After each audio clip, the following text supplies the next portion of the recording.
ಮಣ್ಣಿನ ಮಗನು ಇವನು ಕೊಡುಗೈದಾನಿ, ಚಿನ್ನದ ಮಗನು ಇವನು ಅದ್ಭುತ ಜ್ಞಾನಿ.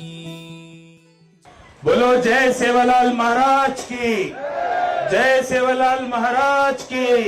ಬಾಬಣ್ಣವರ ಸಂಕಲ್ಪ ಏನು, ಒಂದು ಚಿಕ್ಕ ಚಿಕ್ಕ ಮಟ್ಟದ ಸಮುದಾಯಗಳಿವೆ, ಅದನ್ನು ಗುರುತಿಸಿ ಅವರು ಶೋಷಣೆಗೆ ಒಳಗಾಗದೆ ಅವರು ವಿದ್ಯಾವಂತರಾಗಬೇಕು, ಬುದ್ಧಿವಂತರಾಗಬೇಕು, ಅವರ ಸಮಸ್ಯೆಗಳಿಗೆ ಸ್ಪಂದಿಸುವಂತ ನಾಯಕ ನಾನಾಗಬೇಕು ಅನ್ನೋ ಸಂಕಲ್ಪ ಅವ್ರ ಮನಸ್ಸಲ್ಲಿ ಇಟ್ಕೊಂಡಿದ್ದಾರೆ. ಎಲ್ಲರೂ ದಯವಿಟ್ಟು ಚಪ್ಪಾಳೆಯೊಂದಿಗೆ ಜೋರಾಗಿ ಪರಿಸರ ಪ್ರೇಮಿಯನ್ನು ಪ್ರೇಮಿಸಬೇಕು ಅಂತ ಹೇಳಿ ಅವ್ರ ಹತ್ರ ಕೇಳ್ಕೊತಾ ಇದ್ದಾರೆ. ಈ ನಮ್ಮ ಬಂಗಡಿ ಬಾಬಣ್ಣವರು 20 ವರ್ಷದಿಂದ ಬೆಂಗಳೂರಿನಲ್ಲಿ ಯಾವ ಹಾಸ್ಪಿಟ್ಲಿಗೆ ಯಾರೇ ಹೋಗಿರ್ಲಿ ಅವ್ರಿಗೆ ಸಹಾಯ ಮಾಡಿದ್ದಾರೆ, ವಿದ್ಯಾಭ್ಯಾಸಕ್ಕೆ ಸಹಾಯ ಮಾಡಿದ್ದಾರೆ, ಇವೆಲ್ಲ ಬಹಳ ಅನುಕೂಲ ಮಾಡಿದ್ದಾರೆ ಅವರು. ನಾನು ಸುಲಭವಾಗಿ ಈ ಹಿರಿಯೂರು ತಾಲೂಕಿಗೆ ನೀವು ಬರ್ರಿ ಅಂತ ನಾವು ಕರೆದೇವಲ್ಲ, ಅವರ ಹೆಲ್ಪಿಂಗ್ ನೇಚರ್ ಇದೆ ಅವರಿಗೆ. ಕುಮಾರಿಬಾಯಿ ಅಂತ ನಮ್ದ ಮಾರಿಕನ ಹತ್ರ ಕುರುಬ್ರಳ್ಳಿ.